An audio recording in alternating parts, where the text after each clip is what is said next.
ఎప్పుడు కూడా ఒక చిత్తశుద్ధి లేదు, వాళ్ళని ఆదుకోవాలన్నటువంటి ఆలోచన అసలే లేదు. ఎందుకంటే ఎన్నికలకు ముందు మనందరం చూసాం, చంద్రబాబు నాయుడు ఏం చెప్పాడు, ₹2 అంతకుముందు చెప్పాడు 2019 ఎన్నికలకు ముందు. ఆ తర్వాత దానికి సంబంధించి ₹2 నేను ప్రవేశపెడతానని చెప్పి హామీ ఇచ్చి 2019లో జగన్మోహన్ రెడ్డి గారు రాకముందు జగన్మోహన్ రెడ్డి గారు పాదయాత్రలో ₹50 ఇస్తానని చెప్పిన తర్వాత ₹2 అన్నాడు. ఆ ₹2 ఇవ్వడానికి మేనమేషాలు లెక్కించారు. రకరకాలుగా చెప్పి అర్హత కలిగినటువంటి రైతులకు మొత్తం కూడా ఆ రోజు కరెంటుకు సంబంధించినటువంటి సబ్సిడీ రాకుండా యూనిట్ ₹2 అని చెప్పి మాటలకే పరిమితం చేసినటువంటి పరిస్థితి. జగన్మోహన్ రెడ్డి గారు వచ్చిన తర్వాత యూనిట్కి ₹50 లెక్కన రైతులకు సంబంధించినటువంటి ఈ విద్యుత్ ఛార్జీలకు సంబంధించినటువంటి రాయితీ ఇవ్వడం జరిగింది. ₹50 లెక్కనే ఈరోజు అక్వా రైతులు కట్టుకోవడంతో అక్వా రైతులందరూ కూడా సంతోషంగా ఉండేటువంటి పరిస్థితి ఏర్పడింది. చంద్రబాబు నాయుడు 2024 ఎన్నికలకు ముందు మరొక ప్రకటన చేశాడు. చంద్రబాబు నాయుడుకి ఎప్పుడు ఎన్నికలకు ముందు ప్రకటన చేయడమే, ఆ ప్రకటనలో రైతాంగాన్ని మోసం చేయడమే, అందులో భాగంగా అక్వా రైతులను కూడా 2024 ముందు మోసం చేశాడు. ఏమన్నాడు, నేను zone aqua zone non aqua zone అనేటువంటి దాంతో సంబంధం లేకుండా ఎవరు రొయ్యలు సాగు చేసినా అక్వా సాగు చేసినా వాళ్ళకి ₹1.5 యూనిట్ కరెంట్ ఇస్తానని చెప్పాడు. రెండో మాట ఏం చెప్పాడు, విస్తీర్ణంతో సంబంధంలే, చిన్న సన్నకారు రైతులు అవసరంలే, ఎంత విస్తీర్ణంలో అక్వా రైతులు సాగు చేసినా వాళ్ళకి పూర్తి స్థాయిలో ₹50 యూనిట్కి వర్తించేటువంటి విధంగా చర్యలు తీసుకుంటాము అన్నాడు. ప్రభుత్వం ఏర్పడి దాదాపుగా 2 సంవత్సరాలు అయింది. యూనిట్కి సంబంధించి ₹50 అనేటువంటి మాట విస్తీర్ణంతో సంబంధం లేదన్నటువంటిది కానీ, లేదా జోన్తో సంబంధం లేకుండా ఇస్తానని చెప్పినటువంటి మాట కానీ నిలబెట్టుకోకుండా ఒక పక్క అక్వా రైతుల్ని ఎన్నికలకు ముందు ఇచ్చినటువంటి వాగ్దానాన్ని అమలు చేయకుండా ఈరోజు మోసం చేసేటువంటి పరిస్థితి ఏర్పడింది. అదేవిధంగా ఈరోజు ఒక పక్క రైతులు నష్టపోతుంటే ఆదుకోవాల్సినటువంటి ప్రభుత్వం కమిషన్లకు కక్కుర్తిపడి ఈరోజు అక్వా రైతులకు తీరని ద్రోహం చేస్తున్నటువంటి మాట వాస్తవము.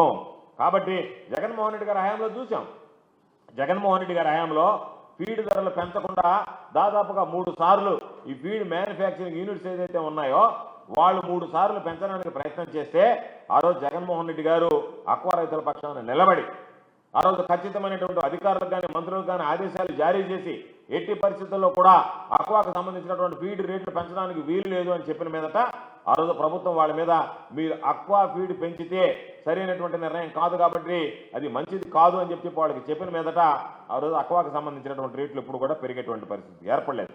కాకపోతే ఈరోజు రైతులందరూ పాపం మాట్లాడుతున్నారు. ఒక పక్క జగన్మోహన్ రెడ్డి గారి హయాంలో అక్వాకు సంబంధించినటువంటి ఫీడ్ రేట్లు పెరగకుండా ఆయన నియంత్రించగలిగాడు, చంద్రబాబు నాయుడు నియంత్రించలేకపోతున్నాడు. అంటే చంద్రబాబు నాయుడుకు వాళ్ళ ద్వారా లబ్ధి కలుగుతుంది కాబట్టి, వాళ్ళ ద్వారా ముడుపులు అందుకోవాలనేటువంటి ఆలోచన చేస్తున్నాడు కాబట్టి, వాళ్ళ దగ్గర నుంచి కమిషన్లో కకృతి పడుతున్నాడు కాబట్టి ఈరోజు అక్వా రైతులను నెట్టి నిలువునా మోసం చేస్తున్నాడు చంద్రబాబు అని చెప్పి ఈరోజు అందరూ అక్వా రైతులు అభిప్రాయపడేటువంటి పరిస్థితి ఏర్పడింది. అందుకనే మేము అడుగుతున్నాం, ఒక పక్క ఇంగ్రీడియంట్స్ పెరగలేదు, ముడి సరుకులు పెరగలేదు, దాంతోపాటు ఇంగ్రీడియంట్స్ దానికి సంబంధించిన ముడి సరుకులు పెరగకపోయినా ఈరోజు అక్వా ఫీడ్ గణనీయంగా పెరగడం వెనక ఆంతర్యం ఏమిటనేటువంటిది ఈ ప్రభుత్వం సమాధానం చెప్పాల్సినటువంటి అవసరం ఉంది. నిన్ననే చూసాం, ఈరోజు నెల్లూరు జిల్లా నుంచి అన్ని జిల్లాలు ఎక్కడైతే అక్వాకు సంబంధించినటువంటి సాగు చేస్తారో వాళ్ళ పాపం చివరికి తట్టుకోలేక ఆ ఆగ్రహంతో ఆవేశంతో ఈ ఫీడ్ బస్తాను కూడా నిప్పంటించడం జరిగింది.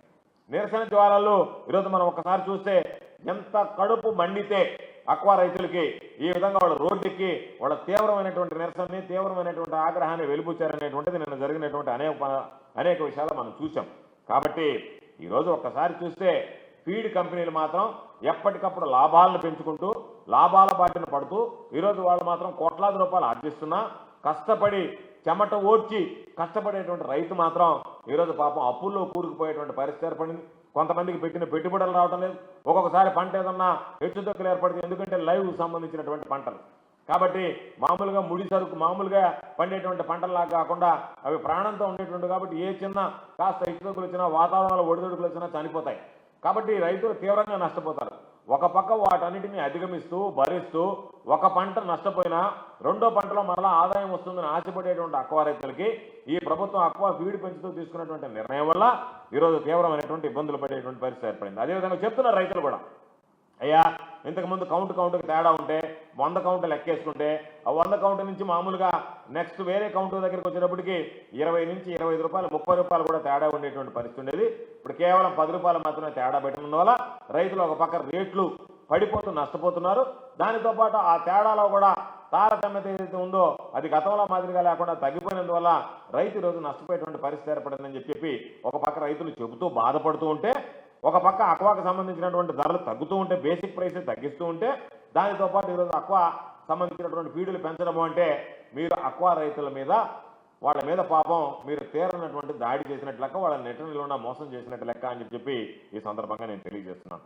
నేను అందరినీ అడిగేది, ఈరోజు ఈ ప్రభుత్వాన్ని అచ్చెన్నాయుడు గారు చెప్తున్నారు, మీరు స్పష్టంగా చెప్పాల్సింది అప్సడా చట్టం ఉందా లేదా, ఆ చట్ట ప్రకారం రాష్ట్ర ప్రభుత్వ అనుమతి లేకుండా సిండికేట్గా ఏర్పడి అక్వాఫీడ్కి సంబంధించి వాళ్ళ ఇష్ట ప్రకారం రేట్లు పెంచి వాళ్ళు ఇన్వాయిస్లు రైజ్ చేసి పంపించేటువంటి హక్కు అధికారం వాళ్ళకి ఎవరిచ్చారు అంటే, వాళ్ళకి ప్రభుత్వం నుంచి అనుమతి లేకుండా, ప్రభుత్వానికి సంబంధించినటువంటి మద్దతు లేకుండా ఒక ఫీడ్ తయారీదారులు ఇంత నిర్ణయం తీసుకునేటువంటి అవకాశం ఉంటుందా?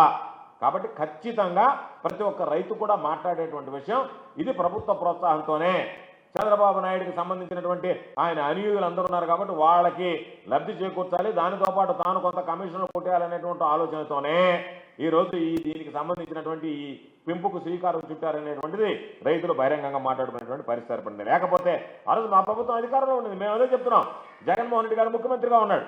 జగన్మోహన్ రెడ్డి గారు ముఖ్యమంత్రిగా ఉన్నప్పుడు రేట్లు పెంచాలనుకున్నప్పుడు రేట్లు పెంచడం లేదు. పాపం చంద్రబాబు నాయుడు చాలా అనుభవం ఉన్నటువంటి వ్యక్తి, చంద్రబాబు నాయుడు అనుభవజ్ఞుడు అని చెప్పి చాటింపు వేసుకుంటున్నారు, డప్పు కొట్టుకుంటున్నారు.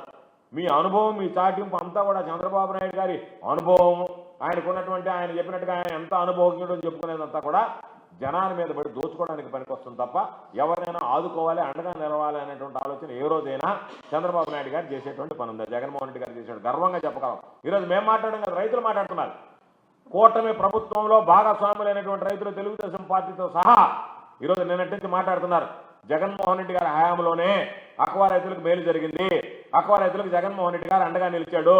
అనేక సందర్భాలలో ఫీడ్కి సంబంధించినటువంటి ఈ కంపెనీలు ఏదైతే ఉన్నాయో, తయారీదారులు చేసేటువంటి కంపెనీలు రేట్లు పెంచాలన్నా జగన్మోహన్ రెడ్డి గారు ఆ రోజు నియంత్రించాడు.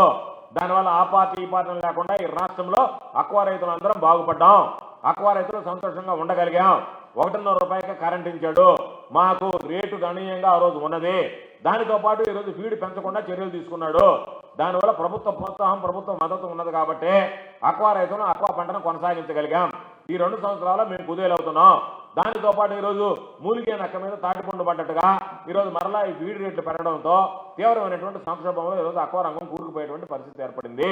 దాని నుంచి మమ్మల్ని బయట వేయాలి అని అంటే ఈరోజు అధికారంలో లేకపోయినా ప్రతిపక్షంగా మీరు గళం విప్పి మా అండాన్ని నిలవాలని చెప్పి నిన్నటి నుంచి అక్వా రైతులు అందరూ కూడా మా దగ్గరికి రావడం, అదేవిధంగా వైఎస్ఆర్ కాంగ్రెస్ పార్టీ ప్రభుత్వం అండగా ఉంటే తప్ప తెలుగుదేశం ప్రభుత్వం రైతులను దోచుకుంటుంది, అక్వా రైతులకు సంబంధించి మాకు వ్యతిరేకంగా పనిచేస్తుంది, వాళ్ళకి సంబంధించి ముడుపులే మామూళ్ళే ఆలోచన చేస్తున్నారు తప్ప రైతుల సంక్షేమాన్ని గురించి ఆలోచన చేయడం లేదు అని చెప్పి మాట్లాడుతున్నారు. కాబట్టి ఈరోజు అచ్చెన్నాయుడు గారికి మేము సలహా ఇచ్చేది, ఆయన స్పందించి ఏదో జరిగిపోయింది అన్నట్టుగా, ఈరోజు రైతుల వ్యతిరేకత ఉన్నట్టుగా మాట్లాడడం కాదు. మీరు ముందు గ్రీన్ సిగ్నల్ ఇవ్వకపోతే ఇది జరగదు. కాబట్టి ముందుగా మీరు గ్రీన్ సిగ్నల్ ఇచ్చి ఇప్పుడు మధ్యస్థంగా, మధ్యవర్తితనంగా మార్చి ఏదో ఒక విధంగా అంటే పెరిగినటువంటి రేటుని కాస్తో కోస్తో తగ్గించి ఏదో తాను మధ్యవర్తిత్వం చేసినట్టు, పెంచినటువంటి దాన్ని కాస్త తగ్గించినట్టు. కాబట్టి నాటకాలు ఆడటం మాని మేము వైఎస్ఆర్ కాంగ్రెస్ పార్టీ పక్షాన ఒకటే డిమాండ్ చేస్తున్నాం, పెంచినటువంటి ప్రతి పైసా తగ్గించాల్సిందే, పెంచడానికి ఎటువంటి హేతుబద్ధత లేదు. అందుకే స్టేక్ హోల్డర్స్తో మీటింగ్ పెట్టాలి. ఏ రోజైనా సరే ప్రభుత్వం యొక్క బాధ్యత, మీ కమిషనర్ లేఖ రాస్తే ఆ కమిషనర్ రాసినటువంటి లేఖను ఆ కంపెనీలు బేఖాతరు చేసి రేట్లు పెంచుకుంటాము అని చెప్పి కంపెనీలు కమిషనర్కి లేఖ రాస్తే కమిషనర్ స్టేక్ హోల్డర్స్తో మీటింగ్ పెట్టాలని చెప్పిన వాళ్ళకి రిప్లై ఇస్తే దాన్ని బేఖాతరు చేస్తూ, అంటే ప్రభుత్వాన్ని బేఖాతరు చేస్తూ వాళ్ళ ఇష్ట ప్రకారం సిండికేట్గా ఏర్పడి ఈరోజు రేట్లు పెంచుకుంటుంటే, ఈరోజు ఆయన రేట్లు పెరిగిన తర్వాత వాళ్ళ ఇన్వాయిస్లన్నీ రైజ్ చేసిన తర్వాత ఈరోజు ఆయన అచ్చెన్నాయుడు గారు ముందుకు వచ్చి సన్నాయి నొక్కులు మాట్లాడుతూ ఏదో ఒక విధంగా దీన్ని మధ్యస్థం చేసి ఏదో ₹2 తగ్గించేశాం అనేటువంటి మధ్యవర్తిత్వం చేశాం అనేటువంటి వాళ్ళ ఆగ్రహవేశాల మీద ఏదో నీళ్లు చల్లాలనేటువంటి దుర్మార్గమైనటువంటి ఆలోచన చేస్తున్నారు. అది సరైనటువంటి పద్ధతి కాదు. ప్రతి పైసా పెంచిన ప్రతి పైసా ఈరోజు పెంచడానికి వీలు లేదు. కాబట్టి ఎక్కడ కూడా పెంచడానికి ఎటువంటి అవకాశం లేదు, అవసరం లేదు. కాబట్టి పెంచాల్సినటువంటి పరిస్థితులు కనిపించడం లేదు. కాబట్టి ఖచ్చితంగా పెంచినటువంటి ప్రతి పైసా కూడా తగ్గించాల్సిందే. ఒక్క పైసా కూడా పెంచడానికి వీలు లేదనేటువంటిది వైఎస్ఆర్ కాంగ్రెస్ పార్టీ పక్షాన మేము డిమాండ్ చేస్తున్నాం. ఎందుకంటే కూటమి ప్రభుత్వంలో అన్ని రకాలైనటువంటి వర్గాలు ఈరోజు దోపిడీకి గురవుతున్న రైతులకు సంబంధించినటువంటి విషయంలో ఈరోజు ఒక పక్క చూస్తే వరి దగ్గర నుంచి, చిరుధాన్యాల దగ్గర నుంచి, పత్తి, మిర్చి, పొగాకు దగ్గర నుంచి, కాయగూరలు పండించేటువంటి రైతుల దగ్గర నుంచి, పండ్ల తోటలు పెంచుకునేటువంటి రైతుల దగ్గర నుంచి అన్నిటికీ నష్టం తప్ప ఎవరికి కూడా గిట్టుబాటు అయ్యేటువంటి పరిస్థితి, కనీస మద్దతు ధర కల్పించే పరిస్థితి ఈ ప్రభుత్వంలో లేదు.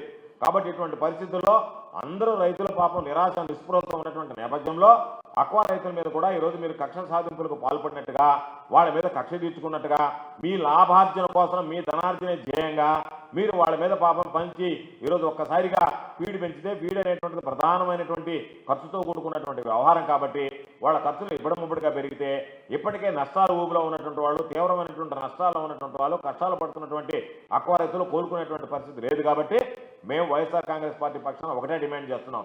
మీరు సమీక్షలు సమావేశాలు ఏ రోజు పెట్టనటువంటి మీరు, ఏ రోజు సంక్షోభంలో ఉన్న వ్యవసాయం ఏ రోజు పట్టించుకున్నటువంటి ప్రభుత్వం చంద్రబాబు నాయుడు కానీ అచ్చెన్నాయుడు కానీ ఏ రోజు ఒక సమీక్ష ఏర్పాటు చేయనటువంటి వాళ్ళు నిన్న రేట్లు పెంచిన తర్వాత ఈరోజు ఈ ప్రభుత్వం మీద ఆగ్రహావేశాలు పెళ్లిపుకిన తర్వాత ఈరోజు ఒక సమావేశం ఏర్పాటు చేస్తామని సన్నాయి నొక్కులకి దాని మీద ఎంతో కొంత తగ్గించి ఏదో మేము ఊరట కలిగించామని డబ్బా కొట్టుకోవడానికి దాని మీద దండోర వేసుకోవడానికి చేసేటువంటి ప్రయత్నం మానుకోండి. ఒక్క పైసా పెంచడానికి కూడా వీలు లేదు. అక్వా రైతుల పక్షాన వైఎస్ఆర్ కాంగ్రెస్ పార్టీ వాళ్ళకి అండగా నిలుస్తుంది.